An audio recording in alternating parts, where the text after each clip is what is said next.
Oh, yeah, you guys know each other, don't you? Yeah.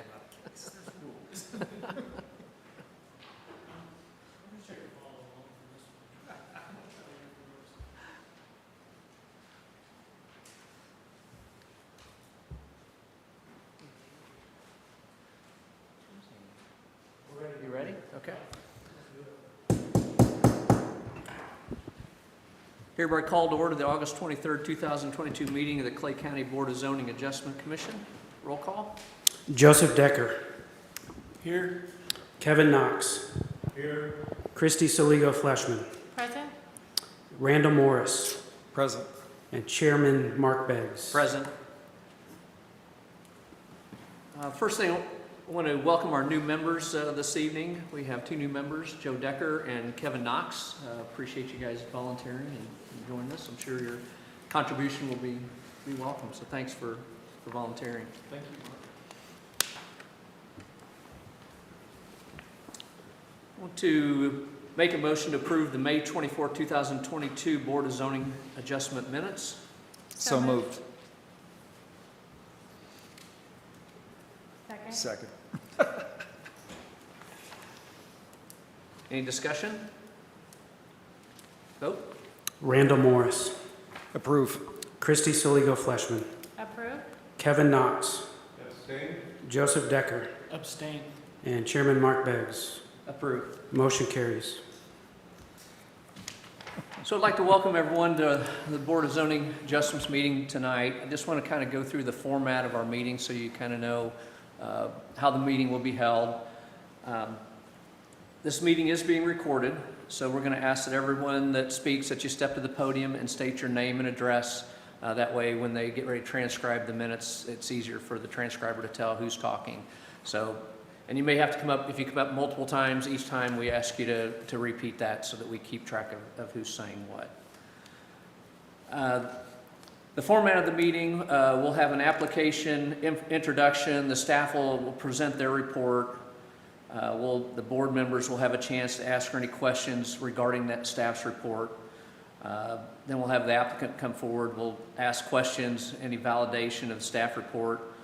Then we'll open it up for general public comment, and we'll kind of break that into three sections. The first section is just kind of general questions that the general public may have about the application, just any questions that you have. Then we'll ask for opposition testimony. Then we'll ask for testimony supporting the application. We'll then close the public comment period, and no additional comments will be taken from the public after that. So you want to say your piece at that point. We'll have the applicant probably come back up and maybe address some of the concerns that came up either in support or opposition. The board will discuss the application. They may ask questions of the applicant. And then we'll go to the consideration portion where the board will actually vote on the application. I want everyone to be aware that we have specific criteria that must be met for us to be able to grant an adjustment. So, and staff will go over those. There's three criteria that must be met. A lot of the questions you'll get from the board will be questions regarding that criteria.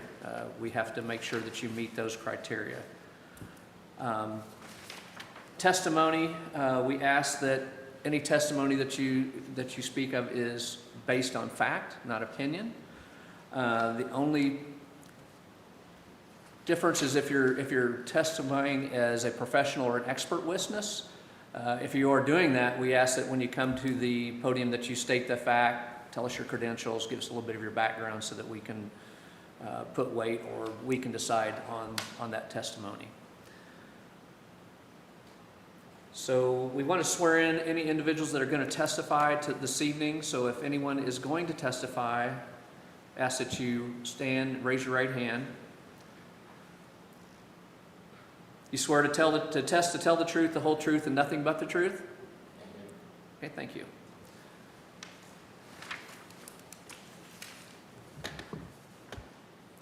So the first case, one and only case we have tonight is case number 22-104 BZA. It's a request for a variance from section 151-6.2 S2B of the 2011 Clay County Land Development Code pertaining to resource extraction. Specifically, it's a request to allow a mining or quarrying operation within 680 feet of a platted subdivision. Such a request will be in non-compliance of the county code of requirements. The applicant is Neil Bueller, Rush Creek Properties, LLC. We have a staff report. Yes, Chairman, we would like to add the staff report as part of the official record. So be it. So this is case number 104 BZA, Rush Creek Properties. So I've got the property pulled up on the screen. Now there's a lot going on. So currently, this is the subject property that we're talking about for the variance request. So it's highlighted in the green yellow, that means it's zoned agricultural. And then there's adjacent property that we need to talk about as well. So the property just to the west is owned by the applicant, and it was approved for a conditional use permit for quarrying operations or resource extraction in 2009. Then we have two platted portions of the underground, which is the cave property. So this is one portion right here that was platted by Mr. Bueller in 2020, and this is the second phase of the underground. Then we have the first phase of the underground, which was platted in 2002 by the previous owner. So we have platted property here. The quarry, as it exists now, is unplatted. And then we have a platted subdivision to the north as well. This is a two-lot subdivision. You can see the R5, which is a residential zoned lot that has a house on it, and then a large 20-plus acre parcel here was subdivided in 2021 to allow one single-family home on this property as well. So the variance request, or the variance is needed due to this platted subdivision right here, because this property is closer than 680 feet. Obviously, they touch right in that corner. There is a more than 680 feet from the platted underground property to the property that we're talking about tonight. This property is approximately 45 acres. The quarry is zoned industrial as well as the underground. So those are both rezoned to industrial. As I stated, this small lot is zoned R5, and the larger lot where the new home is being built is zoned agricultural. The conditional use permit for the quarry on this property was approved in 2009, and it expires in 2024. And as I stated, the underground was platted in 2002 and 2020. So this is just a different look at the property.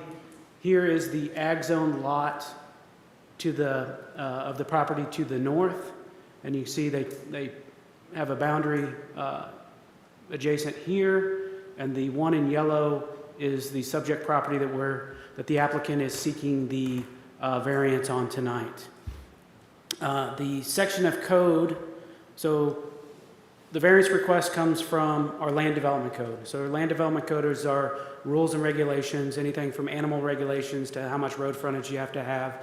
In this case, it's out of section 151-6.2 S2B, which states that resource extraction is required to be at least 680 feet from a platted subdivision. And if you go to the definition section of the LDC and look up subdivision, it talks about being platted and containing two or more lots, which the residential and ag zone property meet that requirement. So in my opinion, it's considered a platted subdivision. If this variance is approved, the applicant would have additional steps.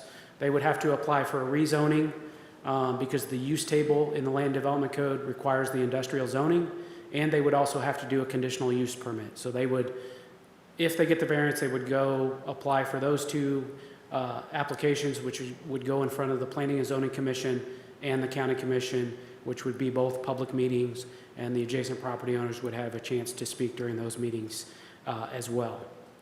The applicant did submit a letter addressing these four criteria. So with any variance application, as the chairman said, these are what the applicant has to prove that they meet. And I like going over these because this is kind of the crux of why we're here tonight. So the first one is The requested variance arises from conditions that are unique to the subject property, that are not ordinarily found in the same zoning district, and that are not a result of the owner's intentional action. Second criteria is the granting of the permit for the variance will not be contrary to the public interest and will not adversely affect the rights of adjacent property owners or residents.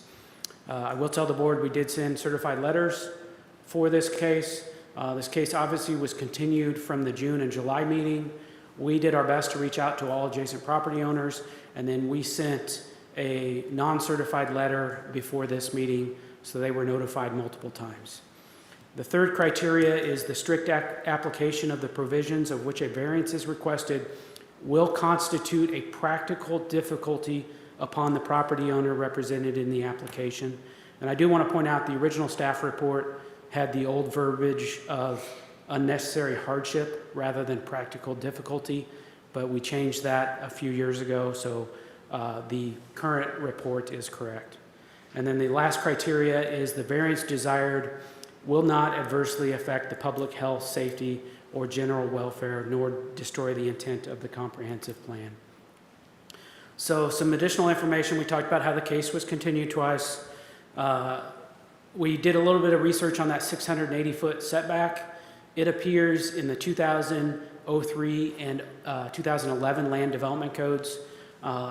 The previous code to the 2000 is the 97 code, and it's not considered resource extraction. It was under quarrying, which would, in the 97 code, it still would have required the industrial zoning, but it didn't have a specific section of code that I could find where it had the 680 foot. So would have required the rezoning, but not the 680 foot setback from the platted subdivision.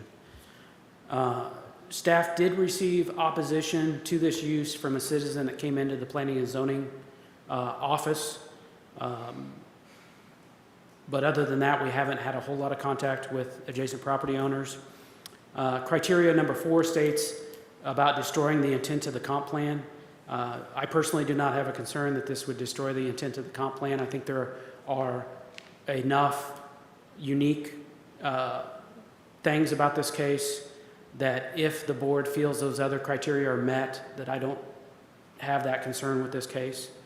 And I do want to remind the board that you can impose conditions on a variance if it's deemed necessary to eliminate or minimize any potential adverse impacts or to carry out the purpose of the land development code. I want to show you the surrounding area a little bit just so you get a better idea. It's in the southeast corner, or mainly south, but southeast, it's east of Liberty. So here's the Liberty city limits. Here's the property that we're talking about. 210 highway to the north, Missouri River to the south, and this is just large, a lot of bottomland farming. The composting place, I believe, is right here, and if you know Carolyn's Pumpkin Patch, it is right there. So I think we sent a total of 2 adjacent property owner letters just because a lot of the same folks own property in the area. And then this picture shows the existing quarry site, and the one in red is the property that we're discussing here tonight. So with that being said, staff would be happy to answer any questions that the commissioner or the board members may have.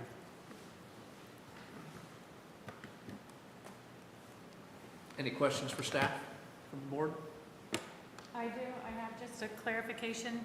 Did I understand you correctly that the prior land development codes did not have the 680 feet? So our current code is the 2011 code. It's obviously in there. The one previous to that was the 2003 code. It does contain the 680 feet, and the 2000 version also contains this 680 feet. I believe the 2000 is the first version that contains it. Okay, thank you. I have a question on these. If you would bring the map back up, where does the 680 feet radius hit on that? Yeah, subject property? let me stop this and go to my other map so I can measure. me zoom in here. It'll just take me just a second.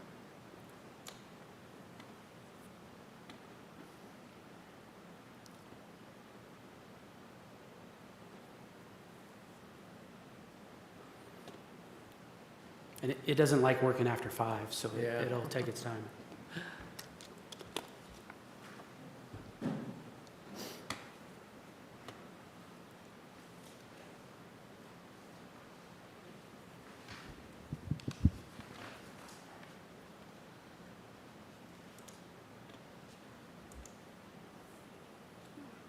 So if I go from that corner,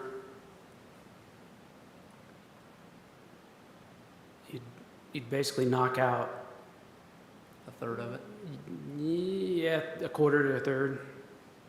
And I can turn on the aerial if you'd like to get a better idea.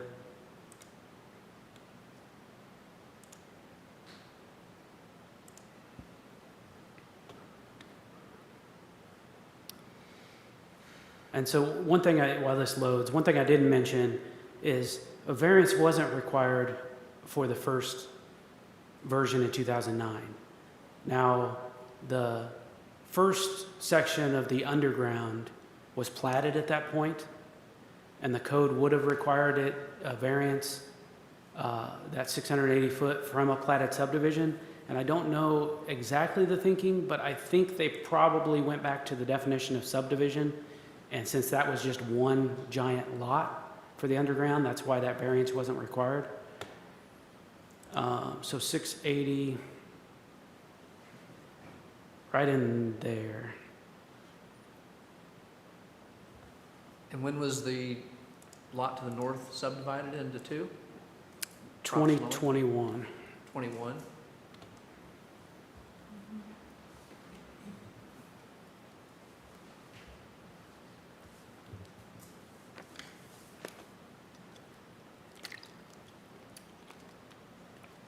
Any other questions for staff from the board? I have one question. If a variance is granted tonight, and a conditional use permit is not sought, is the variance, canceled? The variance does not have an expiration date unless that's one of the conditions the board would put on it. So the variance would still be in place, and they could apply for their conditional use permits in the future if they chose to. But they would need that conditional use permit and the rezoning unless we change our code to be able to do the resource extraction. So they couldn't start quarrying without the CUP or the rezoning. And Mr. Bueller may talk about this, but my understanding is that they're not doing any additional cave space.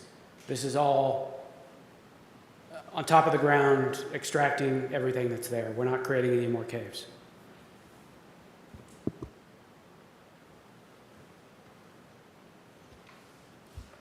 So, Kip, this piece is underground or on top of the ground? There is no, as far as I understand it, there is no underground space either on this, let me go back here, either on this section or this section. Okay, no. And Neil probably should talk about that, Mr. Bueller should, rather than me. Because I know there's some dome outs where it's falling in, but whether you can access that or not, I don't know.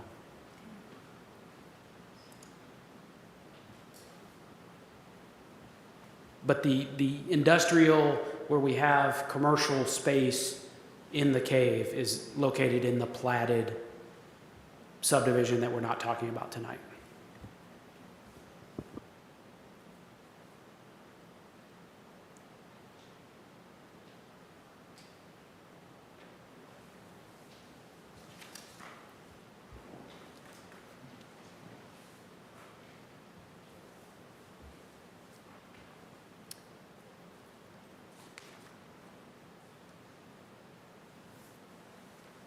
Any other questions for staff from the board?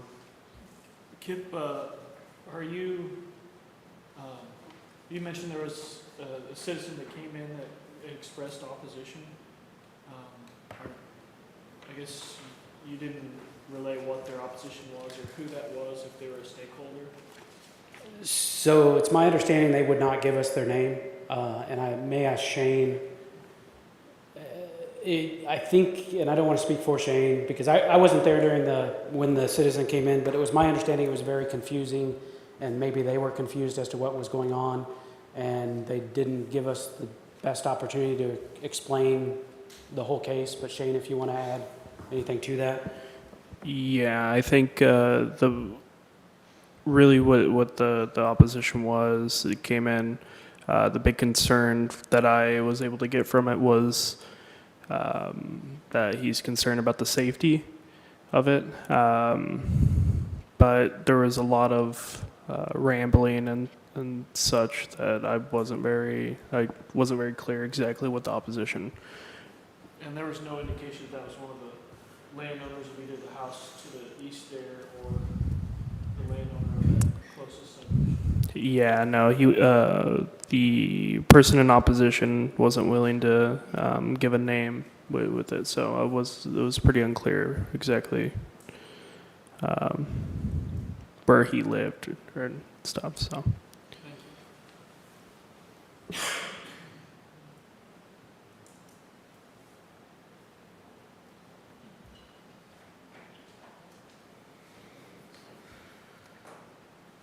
Any other questions for staff?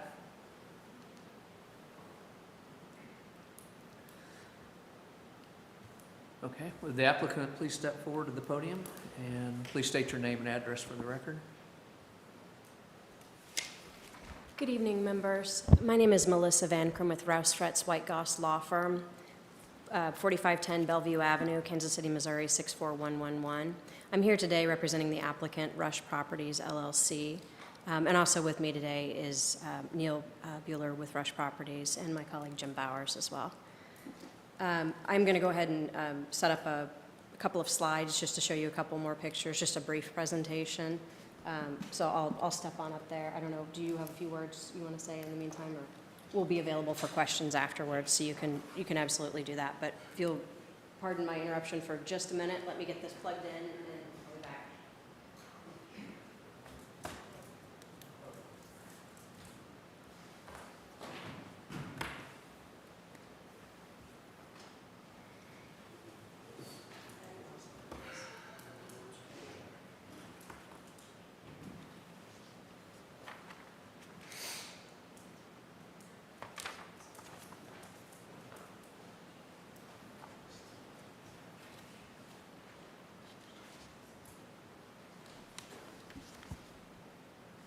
Okay, I think as staff has mentioned, the property is ultimately located south of 210 Highway. It's on Old 10 Highway, and it's just near the intersection with Rains Road. And the variance we're asking for today, as staff covered, I think, pretty thoroughly, is for a mining and quarrying operation within 600 feet of a platted subdivision, which was created in 2001. The situation was created in 2021. When the property to the north was subdivided. And ultimately that property is, as you've seen from the maps, and we'll see, much closer to the existing quarry than it is the proposed quarry.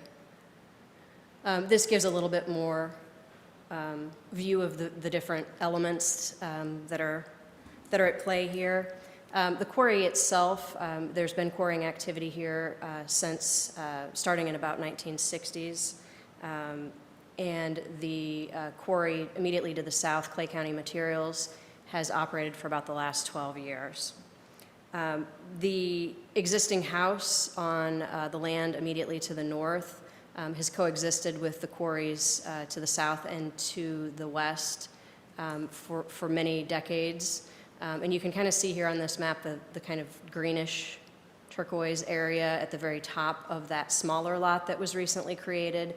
That's where the existing house is, and I'll show you in just a second. It's north of that house. That's where the proposed house is on this subdivision. And this is Mr. Foster's land, and my understanding is it was divided so that either his son or daughter could build a house on that property just immediately to the north of it as well. So that subdivision, as we mentioned, is what's created the need for the variance until that subdivision happened. there wouldn't have been the need for the variance on this property to expand the use onto this adjacent property. And as I think staff has also mentioned, this portion of the former quarry immediately to the west was sold recently to a cold storage facility, so those caves are in the process of being developed for underground storage. This is, you can see a little bit better here where the proposed home site is on the subdivision. This is from the staff report about a year ago, a little over a year ago, when the subdivision occurred. That's the reason we're here tonight. It subdivided this existing land into 2 lots. The kind of greenish turquoise is where the existing home is, and the blue is where it noted the proposed new home site is. You can see the quarry that's shown to the west and to the south, and then where the star is, that's roughly where the point of contact is there with that subdivided plat with the area that we're discussing this evening. As staff has mentioned, the proposal is consistent with the planning tier map. This area, this kind of mint green color, that it's sort of a sea of mint green in this area, that's all the rural low-density tier.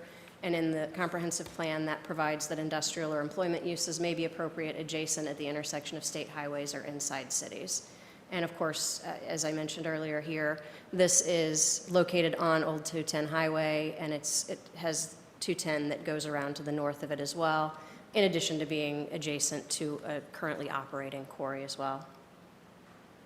It meets the criteria for approval, as discussed. It's the recent subdivision that created the need for this subdivision, and there's really limited locations to mine the particular material that's located here. It will not be contrary to the public interest or adversely affect the rights of adjacent property owners.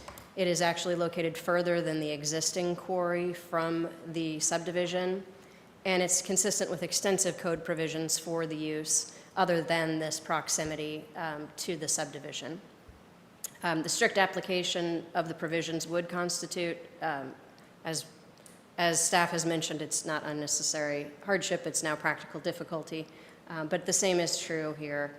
It would prevent the recovery of the material despite it meeting all the other criteria, all the other code requirements, with the exception of this subdivision happening a little over a year ago.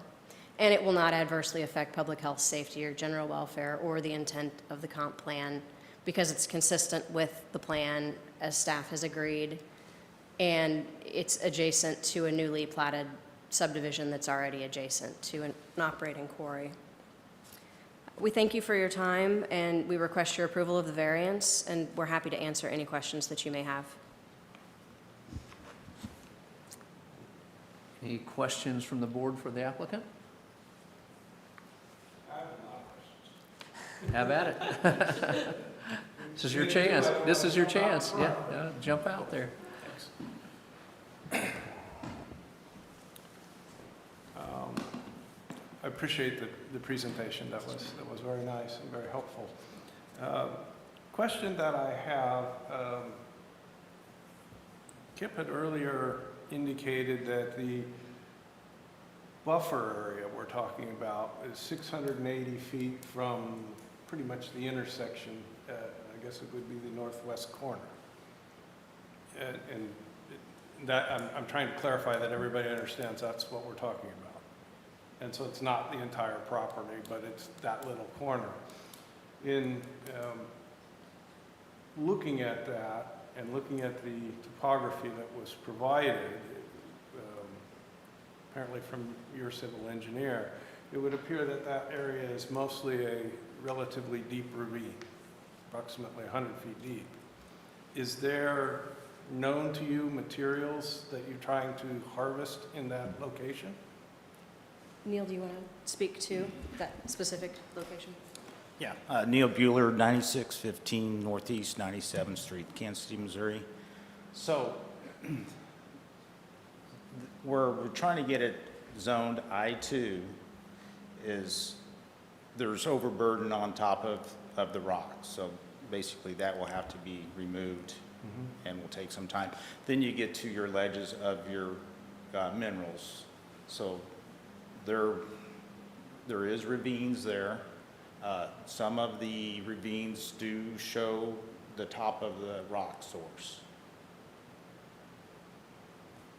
Does that answer your question? Well, let me, since we don't have a conditional use permit that shows the extent of the mine, and since it's going to be an open mine, our approval for the variance, while I'm very sympathetic to how it got there, because I think the intent of the ordinance wasn't for this situation. But my question was, if it's a big ravine right now, and if I'm reading it correctly, and I think I am, it's approximately 100 feet in depth. And is there material below that that you're trying to access? Below the ravine, Yes. well, there's overburden, which is soil, which is, if you had a topographic of it, it's probably 60 feet of overburden. Then at the bottom of the 60 feet of overburden is the top layer of the rock, which is the winterset ledge. Then from there down would probably approximately 50 feet of aggregates or minerals to extract. So, and I guess what I'm looking for is, we don't have a plot of where that material is from the surface, right, as best as we know at this point in time. What's the floor elevation of your existing open pit to the west? It's about 800 elevation. 800. And then the top is, at the top is, the peak, it would be 950. Okay. And so do you have material below 800 that you're going after? Are you going deeper than 800? In the existing, I mean, do you have drill logs or something that shows that you have material below the 800 There is elevation? material below it, but it's taken more overburden off and Well, your existing pit though, your existing, where you've got the overburden removed and you're actively mining or quarrying, that's at that floor of that quarry is at 800, correct? roughly, yes. So do you have material, are you going lower than 800 in the existing quarry? No. Okay. And is there a reason why the material not as good? Is there Well, water there's good issues? material underneath there. I'm not. Okay, I'm just trying to help define where that material and how deep you're gonna go. I think that's where Mr. Knox was trying to get to, is, Yeah, my thought was, well, the request for variance is appropriate. Is it possible that it's not necessary? And I'm trying to understand if there's something about that area which is almost, in looking at the topo that I was provided, almost the entire radius is that ravine. And so if it was possible not to need the variance, the less, in my experience, the less things I have to ask approval for, the better it is. I don't have any problem with the mine, I don't have any problem with the location of the mine, but defining the variance just because somebody moved in and plotted a subdivision and now you're caught in a difficult situation doesn't necessarily make it, in my mind, a hardship. Now, if there was, that's about an 8-acre portion in there as we measured it, and if there's materials under there, that's one thing. If there's air at this point, and I think Mark has described it pretty Well, clearly. the I-2 that we want to get, or the property that we want to get zone I-2 is virgin material. There's no mines underneath it. Right, I understand. Everything to the west of that has mines underneath it. Yeah, and that, we're only talking about the red portion, and we're only talking about the upper little corner in reality, in terms of the value of the variance. And that's what I'm trying to discern is there a mining operation from the surface that you anticipate in that corner? In the corner? Yeah. Well, yeah, it would go down to the bottom of the Bethany Falls ledge. And how, since you're doing an open mine, what slope are you leaving your mine pit at? Well, that'd be vertical, it'd be vertical. The rock would be vertical, because that's normally how it's shot. Okay. And there are, if I could, there are some extensive standards in terms of slope and how that happens I and saw the that. approvals that would happen once the mine gets going as to how that's done.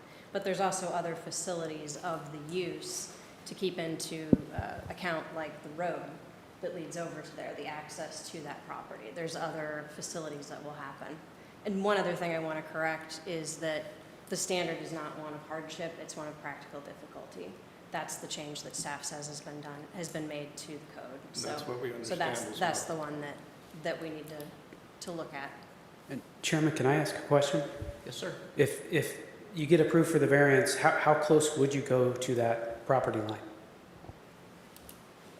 Well, it depends on the grade, and if it's, I think they want probably a 3-to-1 slope, so whatever that would calculate out to. It won't be right up to the fence line or anything like that. It would probably be 100 foot from it. How close are you to this property line Well, on the existing one? as the mine, see, that's been mined out there, so I'm not taking any of that down. Kind of stopped on that portion, But how close did you come, right there where you got that, you see that tree line? which is, what would you estimate that distance to the property line to But that's underground. I'm not going underground. Over on this other property. So let me just clarify, you originally said you were at 950 roughly, you're going to 800, 3-to-1, 150 feet would be 450 feet from that property line. Are you gonna mine that and then come back and reclaim it on a 3-to-1? Is that the plan? Or are you going to leave that 3-to-1 slope? You're gonna remove overburden, take the rock out, and then haul overburden back in and leave it 3-to-1?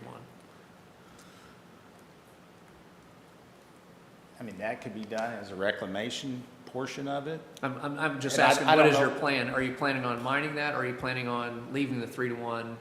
Are you planning on going after that material right up to the property line? No, I won't go up to the rock will not go up to the property line. Okay. So will Yeah, you be that roughly, would be, yeah, I wouldn't want to do that. so would you roughly maintain that 3-to-1 slope from, say, property line down to the floor of your quarry? Yeah, and there's different elevations right there at that north property line that runs across the Fosters and Greg Steiner. It's all up and down, and Uh-huh. actually there's a ravine there which lowers Right. the whole thing, so Sure. there wouldn't be that much of a slope to Right, it. yeah, I was just kind of trying to get rough numbers where you'd be from the property line to the actual mine face. And you do drill and shoot, sounds like. Everything's drill and shoot? Drill? Yes. High walls, okay. Mhm.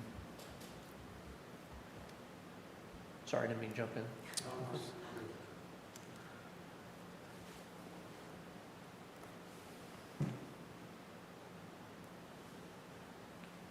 Mr. Knox, anything else? No, I think that's all I have one other question. There's an existing CUP under your operation right now Yes, that's due to expire in 2014? 24. 24? I'm sorry, yeah. 2014 would probably be wrong. And will you have completed all of the anticipated work that was part of that CUP? No, So do you need to extend that CUP? probably so. Okay. And would that extension perhaps include this phase 2 at the same time, as long I as we're, would say that'd be the good time seems like, to get it all done in one shot, yes. seems like, yeah. And how much longer do you think you need for both operations before they're mined out? That'd just depends on the market of how we, Sure, of you know, sell the rock. And so would your request be another 20 years or 15 years? I hope not. I'm not gonna be around that long. They've been there 50, or someone's been there 50. Yeah. And Chairman, I will add, I didn't do this as part of the staff report, but we did find planning and zoning documents dated back to 1980 that referred to it as an abandoned quarry. So I know it existed before that 80 period, but I can't find any documents. So could have been abandoned, yeah. That's all I have. Okay. So you mentioned particular materials, so it's Bethany Falls limestone that you're, Well, there's Winterset, limestone, and then the next ledge down that's suitable for rock is the Bethany Falls ledge. Then plus all the soil that's on top of it is marketable also. so tell me what's unique about the material, the Bethany Falls or the Winterset that's under the pink site, as opposed to Bethany Falls or Winterset that we find, you know, all over Kansas City, you know, I mean, it's about all you find limestone around here. It's all Bethany Falls or Winterset. So is there something specific about that ledge that makes it particular or Well, unusual? it's a solid piece of rock instead of what I've been dealing with where the existing quarry is now is basically 65% of the Bethany Falls has been mined out. So the cost of getting that rock is really expensive unless you get somebody to move all the overburden for free and haul it off, which that doesn't happen just the way the market is today and trucking and all this. So in order for me to get to the rock on the new area, we'll have to have some soils removed, obviously, and it takes time to get that done. So it's not like I get this approved and get a CUP tomorrow that I'm gonna start shooting and drilling and shooting and hauling rock out. There's gonna be several thousand yards of dirt that need to be removed or overburden removed to get to the rock to be able to do it efficiently. Sure.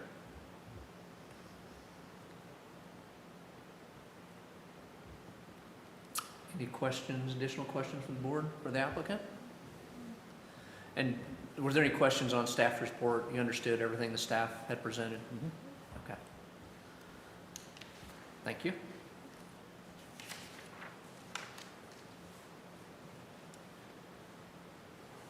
So I'm going to open up the floor for public comment, and as I stated earlier, we're going to start out with just kind of general questions about the application. If there's something that's not clear, again, this is not for opposition or support statements. This is just for clarification on what the application is. Is there any questions of that nature from, please step forward and state your name and address, please. My name is Fred Foster. I am the subdivision, Foster Farms. I was looking at this, I wanted to clear up a couple things. It says there's only one house within that quarter mile. There is actually two. We did our final and everything back in June, so there's actually two properties within there. I own both properties, so I am the owner of the property. It's not my dad, it's not the Mr. Foster in the report there. So I just wanted to clarify that on this report here. Just another little quick one here, but within 100 feet of our property on the other side is where that line stops right now, and it drops about 60 feet off, so I'll stop there. Okay, thank you. Any other general questions, comments?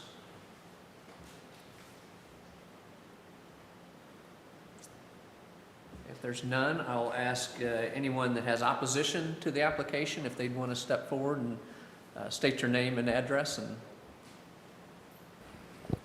Mr. Chairman, he wasn't sworn in. oh, everybody's. You got sworn before, didn't you? No. Did you come out? Oh, He I'm didn't sorry. raise his hand. Oh, Yeah.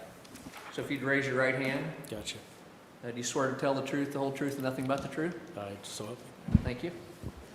Fred Foster again, 18400 and 18404 Foster Road. We've owned this property now for 4 years. It's been in our family for 150 years. The farm's gotten smaller. We're down to 40 acres now. So we are within that zone. We can see everything that goes on over there. I'll try to keep it as short here, but we've been mined under on both sides. There are still caverns underneath there. There are still cave-ins that happen back there. We fill the holes in all the time. So our concern is when we start blasting, it's just going to make it worse back there. So they do come underneath our property. That's a whole nother thing there. Since we've owned it for 4 years, I've never been notified one time, and maybe just they don't know how to get a hold of me, but one time for any blasting going on down there. My dad lives there. We've been there for 40-some years. He says he's never heard about it. So we just hear the rumbling or we hear the blast and boom, and we're like, oh. So the dust is horrendous when it comes out of the south. We get it from the farm fields, but the dust coming off there, you can see it when they're grinding the rock. It's so adverse effects as far as health. It is to us. We smell the dust. It's there, Noise we have had, this was recently back. It's been a month or so ago, but it was like 9 o'clock at night. The grinding was going on up till 9 o'clock at night. We could hear the crusher rock going, the backing up, buzzers going off and the whole thing. We are right there. So I just wanted to get that. It is right next to my property, okay? So I have a big concern about it. What's there now is there. Can't control that, but if you go farther back there, that whole hill's destroyed. I don't know if anybody's very familiar with that. There is a marker somewhere up on that hill that was put there back whenever from the Coast Guard. That is the highest point on the Missouri River between Kansas City and St. Louis. And when if we mine that hill, it's gone. I become that now. But it's just it's an eyesore.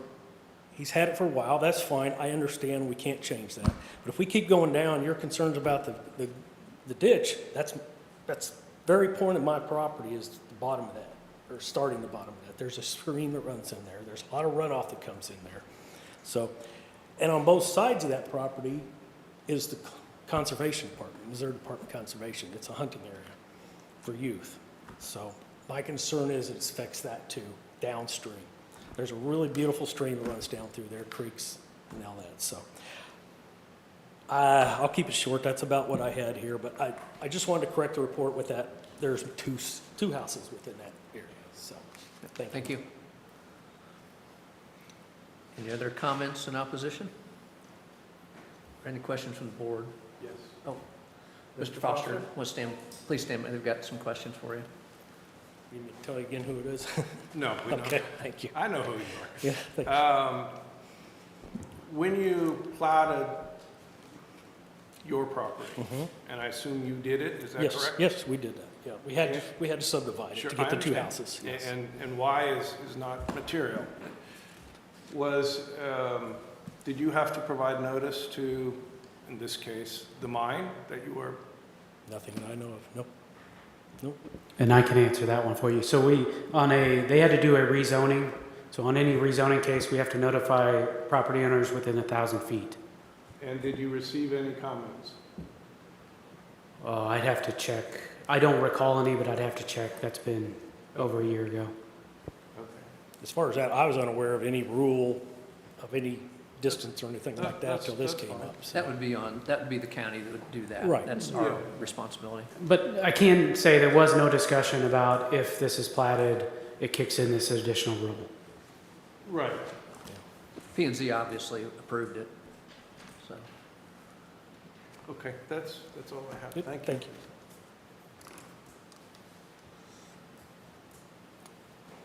Any other opposition comments? Okay. I'll ask for comments supporting the application. Anyone? Please state your name and your address. And I'm not sure he was sworn in. Oh, okay. My name's Mark Ewert, 13416 Oak Brook Circle. Before you raise your right hand for me real Oh. quick, you swore to tell the truth, the whole truth, and nothing but the truth? Yeah. Thank you. Yeah.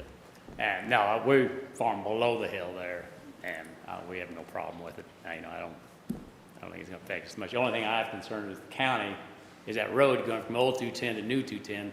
They never do anything with, and they've closed that bridge, and you can't take a horse up that road. They just refuse to work on that road, and that's the only our way out. We take our crops out, and you can't go up that road hardly.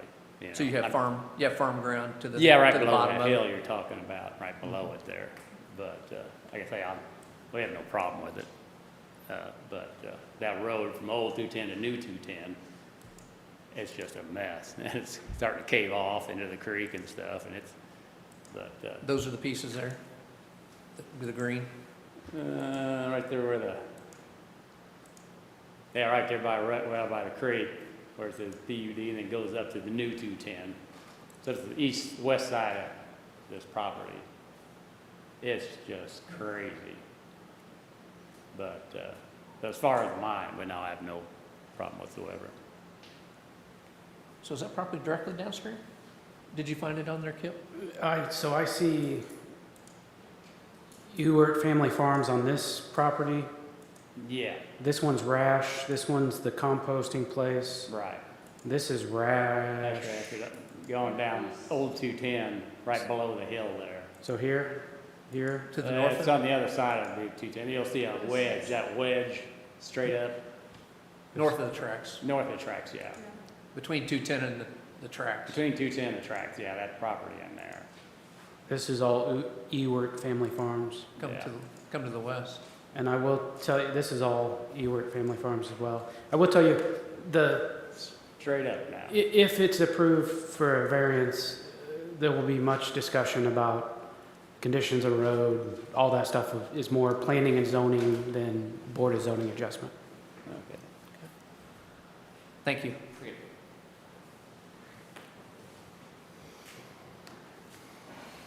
Any other comments in support?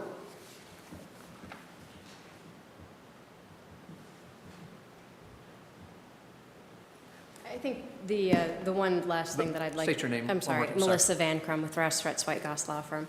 I think the one last thing that I'd like to add is that, this is the first step in a long process. The variance will allow the rezoning to happen, and during the rezoning process and the conditional use process, that will involve submission of some much more detailed plans and much more discussion about use-specific criteria. There's a page and a half of requirements for a mining and quarry regulation just in the code. So, going through those, looking at the specific plans, looking at the topography, determining if additional conditions need to be added onto that conditional use permit, what the term looks like, all of those types of things are things that can be addressed in really in detail at that time, looking at the specifics of the proposed use. And there's also state overview. The Department of Conservation and others will have extensive looks at the use and have their own procedures. And certainly when you get into things like blasting and noise and those types of effects, those are things that the state looks at very closely and has their own regulations on that. So those are things that would also go through additional review, and hearings can be held at that time as well. Okay. Thank you very much for your time. Thank you. I have a quick question for For who? for Mr. Bueller. Oh, well, let's hold that just for a minute. I'll let them come up after we close the public, and then we can ask some additional questions. Any other comments on support? Okay, I'm going to close the floor to public comment, and go into, I guess we'll have the applicant come back up if you have anything that you want to say in rebuttal to the opposition comments. Do you have anything? Neil Response. Bueller, 9615 Northeast. State your name and address one more time for us. Neil Bueller, 9615 Northeast 97th Street. Thank you.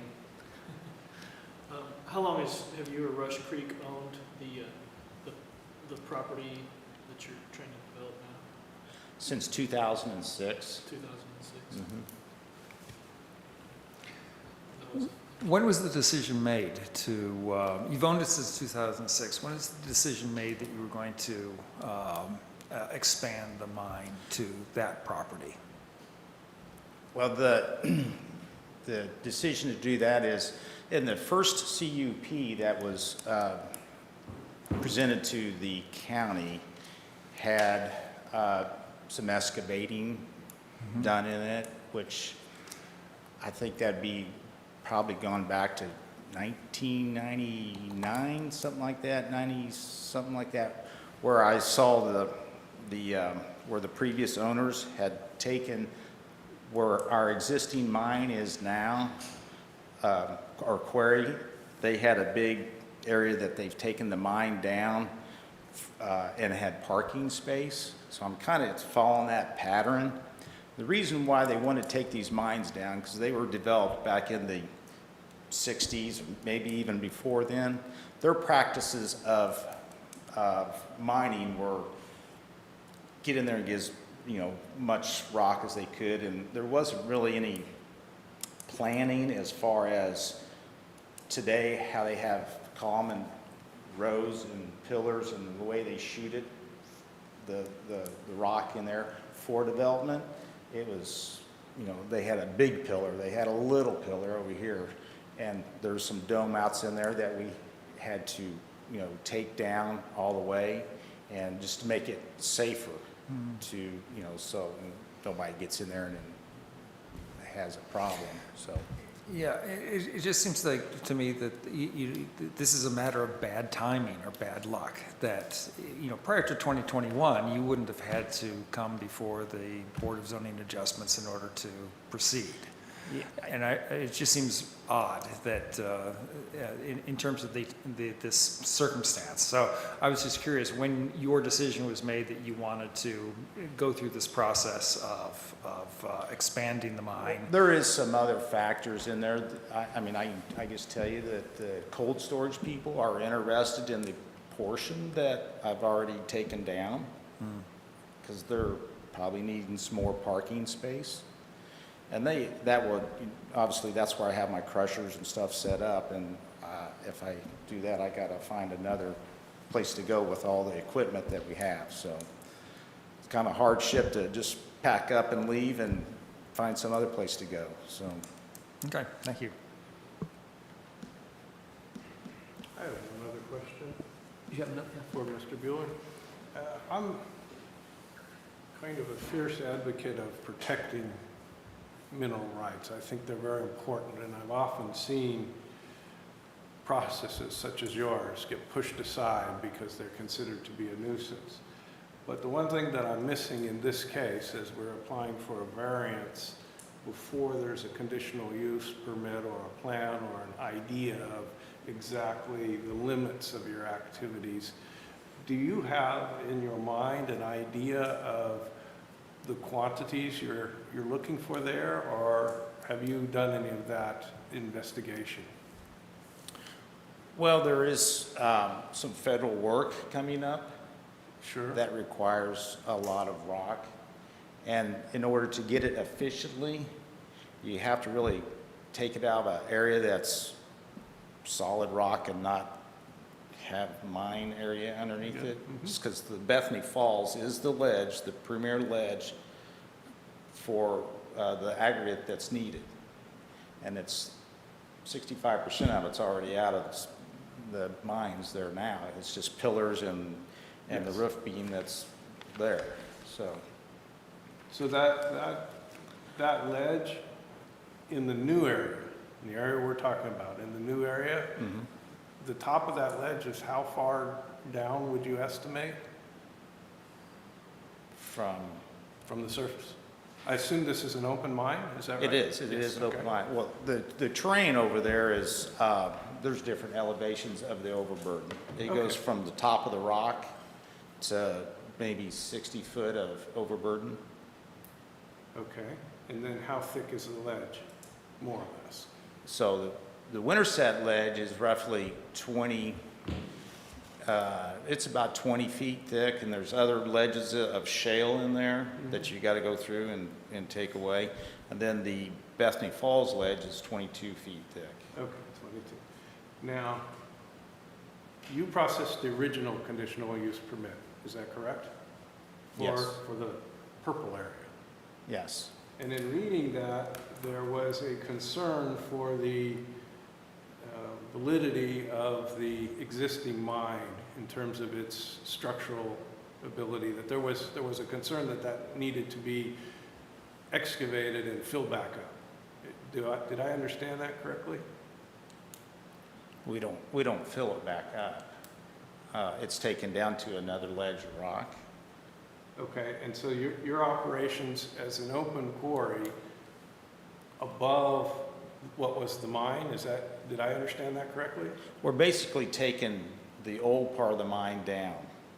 So it has a layer of Winterset, then it goes down, there's some layers of shale, then it gets to that layer of Bethany Falls that's been mined out years ago. Right.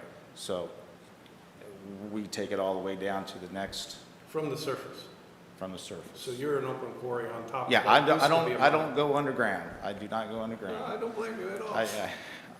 That's a whole new ballgame with MSHA, which is the Mining Safety and Health Administrations, that we follow those rules. Sure. Now, then your intent is not to fill the quarry back up with inert materials, or?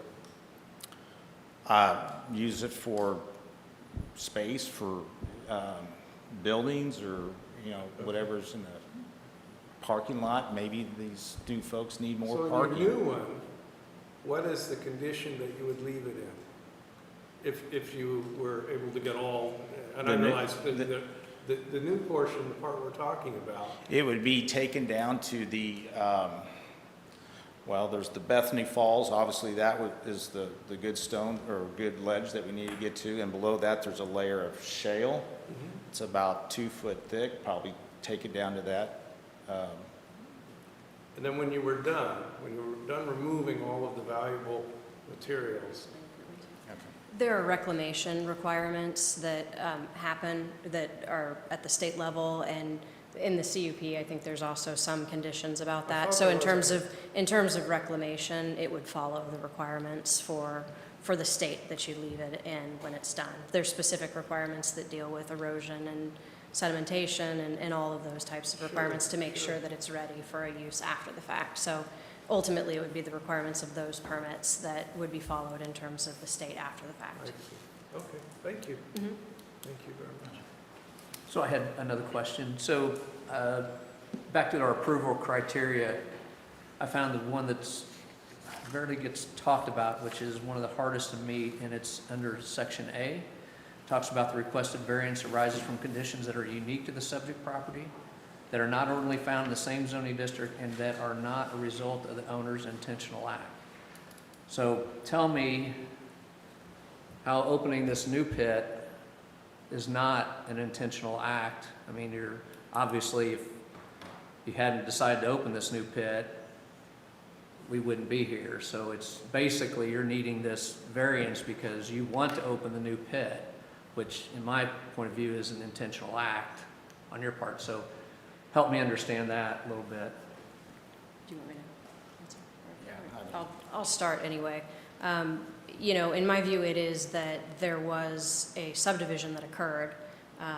Rush Properties already owned this property. It was already intended at a certain point in time that it would be part of the operation, but it hadn't been time to seek the permitting for it. And in the interim, the property owner that's coexisted to the north decided to divide off a portion of property for, his family member to live there. And so I think that's ultimately the condition that's out of his control.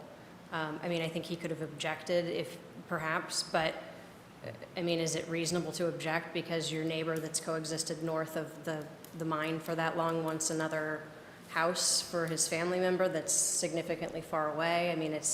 He's aware of his neighbors. Mr. Eulert, as you heard talk, actually owns not just the property that Steph pulled up, but all the property around just directly to the east as well. So, he's aware of the neighbors and that type of thing. So I think those are the kinds of conditions that are really outside of his control, is that it is that subdivision that triggered the need for the variance.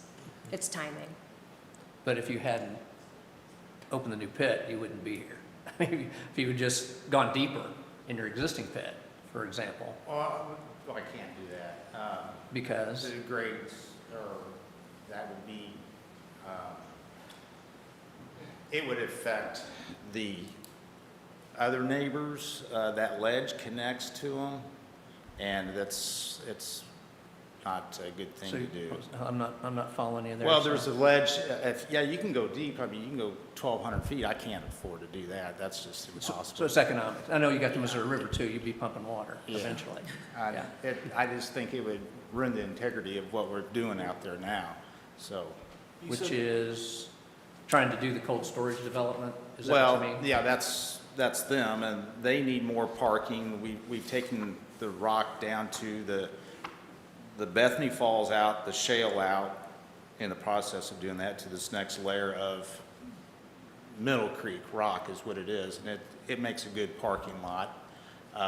So we don't want to go any further for that. It's a hard service to work off of. Sure. Understand that? Okay. Chairman, I have a question. So when Kip drew this 680, let's call it a radius or what have you, is there a benefit or is there not a benefit if there were to be a condition added to this that you couldn't do anything within that, call that the pie shape, but everything else was approved. What does that look like? Well, I don't know what percentage of property that would take up as far as, tons. I can't, I wouldn't know until I did calculations on it, but that rock source, the minerals, does not extend clear out to old 210. So it's probably 300 feet if you get looking at it close there like you had it. Just below where it says ag right there, you can see kind of the face of the rock. That, kind of that, there's like a little slag? That's the edge of it. So whatever's in that radius, and there will be a buffer on the north side of all that, but you start taking out 2 or 3 acres. I don't know if it's 100,000 tons or if it's 50,000 tons. I'd have to do the calculations on it. Chairman, can I add a little bit to that? Please. So I just measured that area, it's roughly 6 acres. To Ms. Soligo's point, if, just from of how you would do this, if you want them to have to meet that 680 feet setback and you don't feel they meet the criteria, then the variance should just be approved. The board could, if you want to add a condition, I think you would have to add a condition with a setback less than the 680 feet. Otherwise, you just approve the variance, or just deny the variance. They wouldn't need a variance, would they? No, they wouldn't need the, yeah, if They wouldn't you, need a variance. they wouldn't need it at that point, and you, So I don't want us to get too far off track. Any other questions for the applicant? And then we will switch over to board discussion and we can ask staff some of those, because I've got some questions regarding that as well. That parcel of land that we're looking at now, you said it was purchased in 2006? Well, Rush Creek Properties was formed in 1999 from 2 of the previous owners. We purchased into it in 2006. So the land was owned by the same organization as the land that was being quarried, or basically by the quarry as early as 1999? That's all Rush Creek Properties, yes.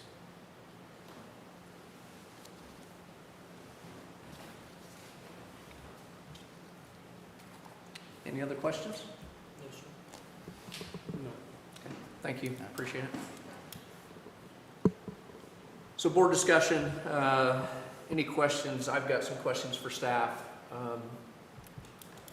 That 680 feet, does that apply to the parcel or does that apply to an active mine face, the 680 feet? so let me get there in my section of code and I'll read directly from the code.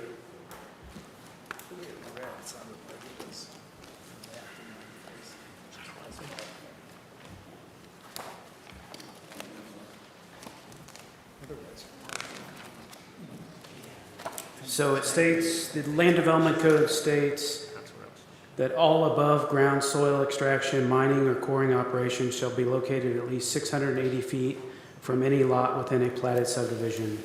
Measurements shall be made between the outer limits of the area to be mined and the nearest lot boundary.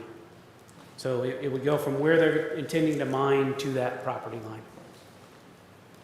Run back that last sentence again, it's going to be measured from? The area they intend to mine, so if they're not intending to mine, let's say within 200 feet of that property, you would measure from where they intend to mine to the property line. All right, thank you.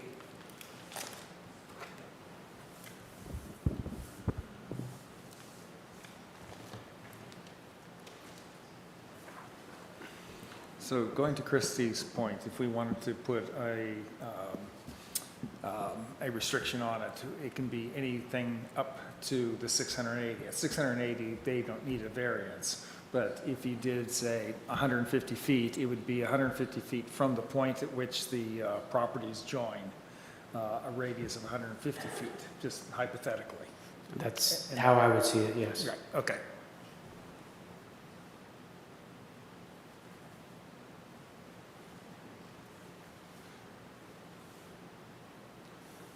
much smaller loss from where they join. Yeah, from the As point. opposed, so as you're talking about where they join as opposed to the east-west, the south property line of the Foster Farms plat. Yeah, that point there, you could go out whatever radius you wanted to have as a buffer. It could be Okay, yeah. 100 feet, 150 feet, but the radius point is off for that pie I was shape, looking at the wrong parcel. Yeah, I see. Yeah, that's exactly what I was thinking of. just to protect their property a little bit. Yep.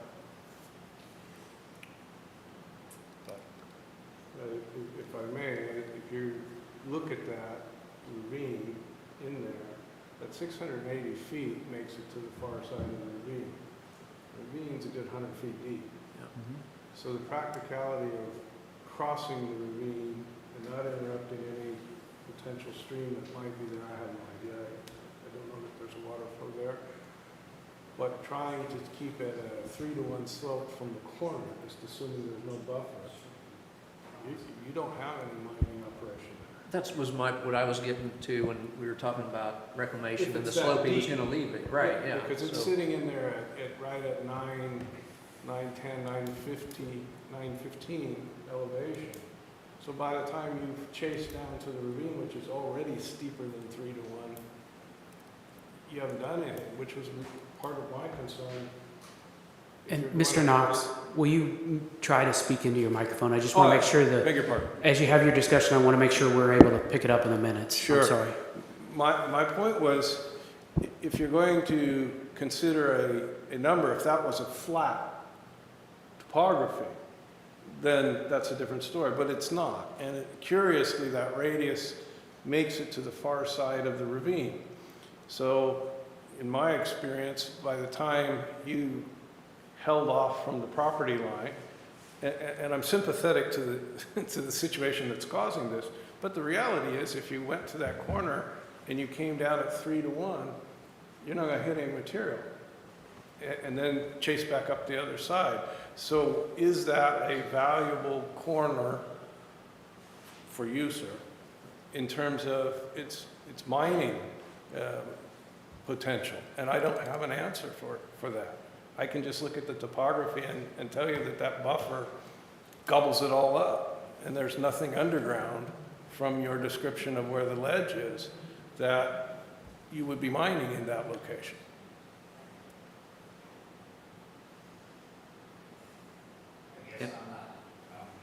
That's, are you asking the applicant to respond? No, well, not necessarily, well, yes and no.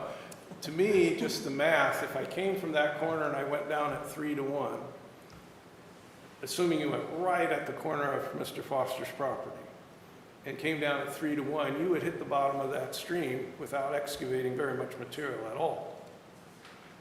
Just the way it physically is. And then it comes back the other side. And the topography and the reason for my interest there is the topography that was provided by, I assume this is your civil engineer, is very, very, very clear. And it shows that ravine kind of running right in that little corner, and the 680 feet is almost coincidental at this point.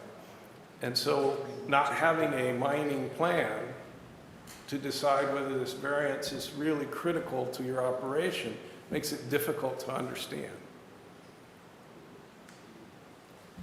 So just to clarify, when we talk about a 3-to-1 slope, we're talking about 3 horizontal to 1 vertical. So if he drug down 100 feet, he would be required to leave a 300, come out horizontally 300 feet, so he leaves a 3-to-1 slope. Or, like, Exactly. yeah, you should clarify that so everybody Thank you. understands. Yeah. So my thinking, and that's what I was getting to, so if he has to come down a 3-to-1, there's 300, he said he was 100 feet, he was 50 foot or 60 foot of overburden, 20 foot of Winterset, there's some shale in between that, and then 22 foot of Bethany Falls, he's at least 100 feet deep. He's not gonna be able to get 300 feet of that property, of that corner anyway, if he's gonna leave it on 3. That's why I was asking the question, are you gonna mine it and then come back in and fill it in, or are you just gonna leave it at 3-to-1? So, and it sounded like he was gonna leave it at 3-to-1. So, You could daylight into there. anyway. Any other questions?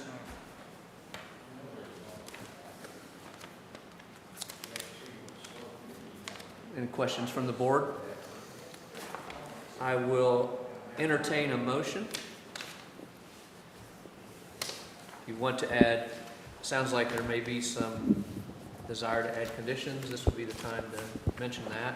I'll just read the request so everybody is fresh in their mind what we're talking about. This is a request for a variance from section 151-6.2 S2B of the 2011 Clay County Land Development Code pertaining to resource extraction, specifically a request to allow mining or quarrying operations within 600 feet of a platted subdivision. So that is the variance request as it stands. Mr. Biggs, was that 680 feet or 600 feet? Oh, did I say, it's 680 feet, I'm sorry. Okay. That's 680 feet. I will throw out a condition that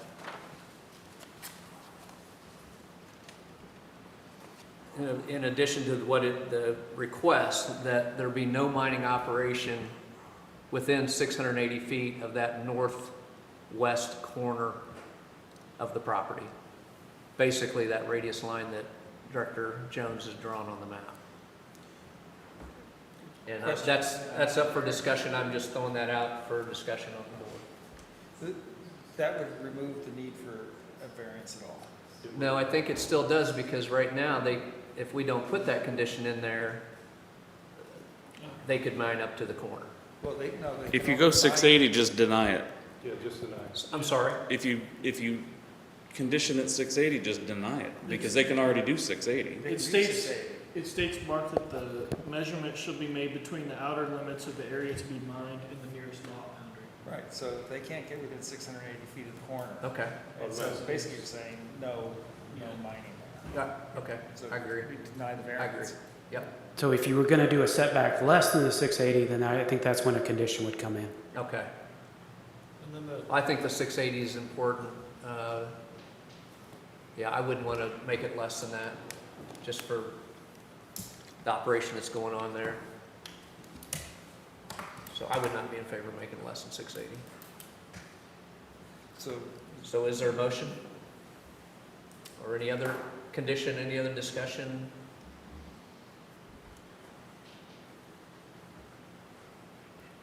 I'll make a motion. Motion to deny.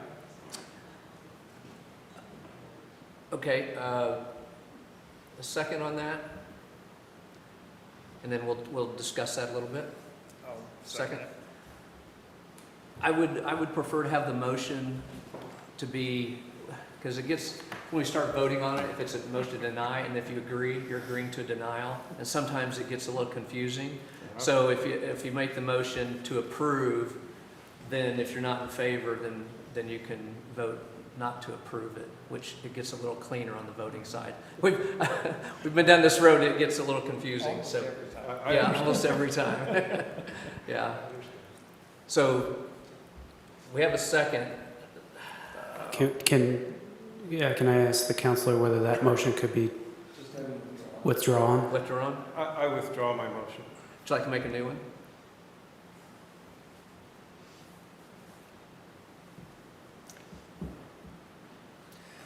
Yeah, I guess we have to make a motion to approve.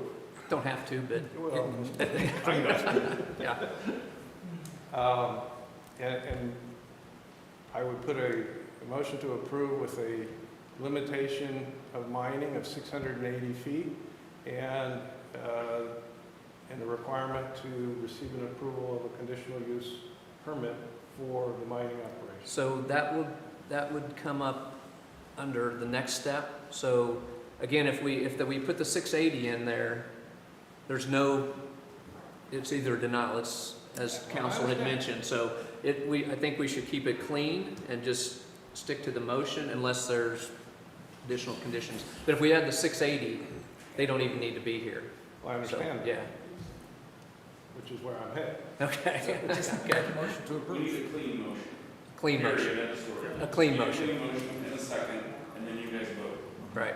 Okay, then we'll make the motion to approve with a limitation of mining within 680 feet of the Foster Farms property. Motion to approve of limitation. Yeah, a motion to approve the variance. So I think Okay, we have a thank you. first, and then So- somebody can choose to not. So that's not going to second, no one's going to second that one, then we'll move to another one. Any second on Mr. Knox's motion?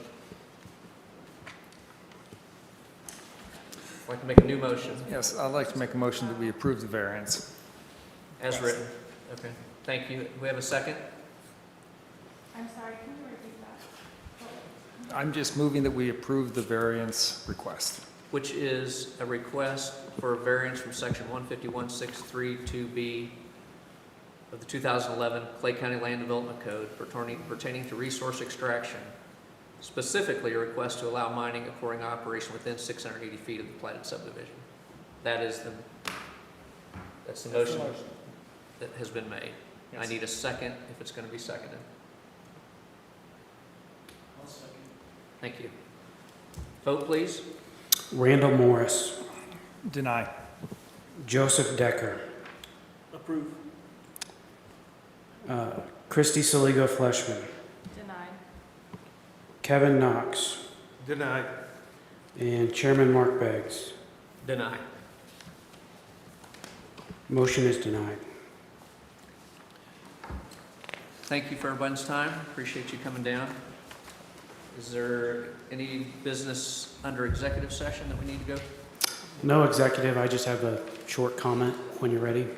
Please. We are planning on having a meeting next month. If something does happen with that application, we'll let you know, but plan on having one case next month as well. Okay. Thank you.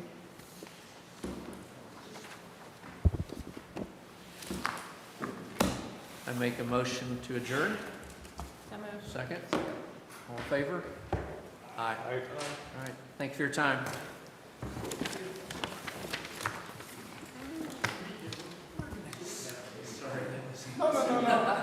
I'm so sorry.